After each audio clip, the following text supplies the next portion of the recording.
sais, Iwal, il y a une expression qu'on entend souvent en Guadeloupe pour qualifier un petit peu des actes désagréables, c'est le fanchou. Ça vient de quoi le fanchou en Guadeloupe? Alors cette expression, effectivement, je crois qu'elle est assez caractéristique de notre mode de fonctionnement social. Le fanchou, donc, signifie le fait de chercher à tout prix à détruire l'autre, à empêcher que la société n'avance. On peut dire en français, un pas en avant et deux ou trois pas en arrière. Le principe, et d'ailleurs l'image qui symbolise ça, c'est l'image du panier de crabe. On a un panier de crabe ouvert, dès qu'un crabe essaie de s'échapper, les autres vont le faire descendre parce qu'il n'est absolument pas pensable que l'un de nous puisse réussir. Ça veut dire quoi? Ça veut dire que nous sommes dans une société où nous passons notre temps à nous surveiller, au lieu de nous épauler, de nous aider pour nous permettre d'avancer, nous passons notre temps à nous surveiller et à empêcher les autres d'avancer et à tout faire pour leur couper l'herbe sous les pieds, à tout faire pour empêcher leur réussite, à tout faire pour dire que non pas il a réussi grâce à moi, parce qu'on pourrait dire ça, même si ce n'est pas tout à fait le cas. Il dit non, il ne réussira pas à cause de moi. D'accord? Donc on voit bien que c'est une vision négative de la société qui est en réalité une vision négative de soi-même. C'est-à-dire qu'on projette ses propres erreurs sur les autres, on projette son propre échec sur les autres, et par conséquent, on refuse que l'autre n'avance parce que nous-mêmes, nous n'avançons pas. Et ce mode de fonctionnement est assez caractéristique de notre société.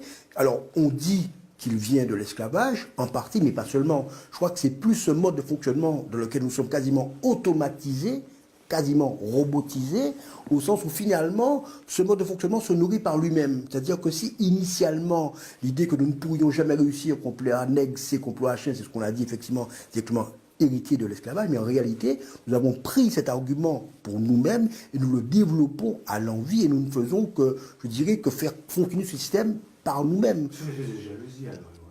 Alors, c'est la jalousie, bien évidemment. C'est une jalousie. C'est la jalousie, mais c'est chronique, mais c'est surtout le fait pour nous de refuser que l'autre ne réussisse. Parce que nous n'avons pas réussi. C'est ça l'idée. C'est-à-dire que je refuse que l'autre réussisse parce que moi, j'estime que je peux. Mais même ceux qui réussissent utilisent ce mode de fonctionnement. Parce que le but, c'est que si moi, j'ai réussi à me sauver, et ça, c'est directement lié à la notion de l'esclavage, celui qui est sauvé, si j'ai réussi à me sauver, à avoir une bonne situation, je ne veux pas que les autres aient cette place parce qu'ils vont être des rivaux. Et par conséquent, je dois les éliminer. Est-ce qu'on peut dire que c'est une pathologie? Alors, ces modes de. Alors, c'est pas pathologique au sens où c'est l'ensemble de la société qui fonctionne comme ça. Donc, puisque la pathologie, c'est une. L'ensemble de la société? C'est une minorité. Bah, une très large majorité de la société fonctionne comme ça. Donc, c'est pas pathologique que c'est une très large majorité, mais c'est pathologique au sens où ce mode de fonctionnement empêche la société d'avancer. Et ce qui est plus grave, c'est que dans notre mode de fonctionnement, plutôt que de valoriser ce qui va, on pointe sans cesse le doigt sur ce qui ne va pas. Et c'est ça qui est dramatique dans notre société, c'est de toujours voir ce qui ne va pas, surtout chez les autres, d'ailleurs jamais chez soi, d'accord? Voir ce qui ne va pas chez les autres, critiquer ce que les autres n'ont pas fait, sans jamais dire ce que nous aurions pu faire pour faire avancer la société. Et par conséquent, ce qu'il faudrait que nous fassions, c'est quoi? Dire, ben, écoute, on a des qualités et des défauts comme tout le monde. Les Guadeloupéens ne sont pas ni plus intelligents, ni moins intelligents, ni plus instruits, ni moins instruits. Nous ne sommes pas les pires du monde.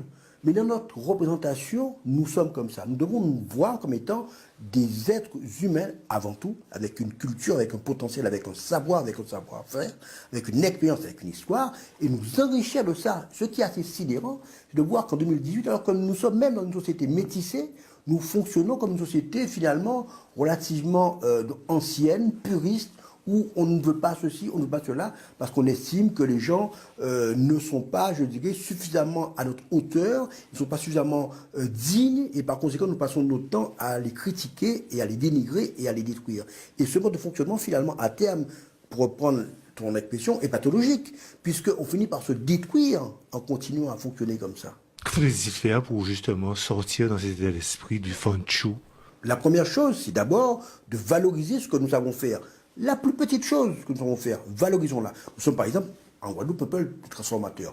Tout ce qu'on nous envoie ici, nous le transformons pour qu'il nous ressemble à notre sauce créole, notre sauce guadeloupéenne. Eh bien, valorisons ça. Nous sommes un peuple de transformateurs. Mettons en avant ce que nous sommes capables de faire. Deuxième élément, dans notre éducation, éduquons nos enfants, valorisons ce qu'ils savent faire. Tu as su faire ça, c'est bien. Au lieu de dire, ah, mais tu as encore eu une mauvaise note, tu as encore mal travaillé. Valorisons ce que les enfants savent faire. Troisième élément, dans l'entreprise, valorisons nos collaborateurs. Ce qu'ils ont fait, c'est bien. Ce qui fait qu'ils se rendront compte que ce que vous valorisez, c'est ce qui est bien. Sous-entendu que ce que vous n'avez pas valorisé, c'est ce qui n'est pas bien. Faisons plutôt, je dirais, sous-entendre ce qui n'est pas bien que de le pointer sans cesse du doigt.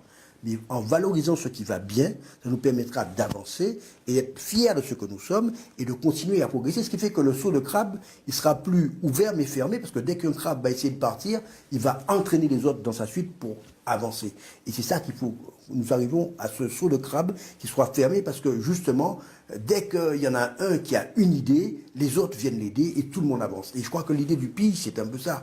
C'est qu'une idée, je dirais, soit reprise, soit relayée, soit enrichie par les autres, et que tout le monde essaye de faire en sorte que l'on avance. Alors évidemment, on n'est pas encore arrivé suffisamment au stade de la mise en œuvre, mais il y a déjà cette capacité à échanger et à valoriser ce que font les autres. Et je pense que c'est extrêmement important, parce que sur le pige, cette capacité de valoriser ce que disent les autres, au lieu de les dénigrer, cette capacité de reprendre ce qu'ils disent, de le rapporter, et de ne donner que d'informations qui soient de qualité. Et je crois que ça aussi, cette notion d'excellence, qui est le pige. Donc, quelque part, on peut dire que le mouvement du pige valorise et permet justement d'avancer, de sortir de cette stratégie du Fanshu. Donc, l'initiative est bonne, et le mode de fonctionnement du pige, relayé par les membres du pige, me semble être une initiative extrêmement importante. Erol Nussier, merci. Merci, Daniel.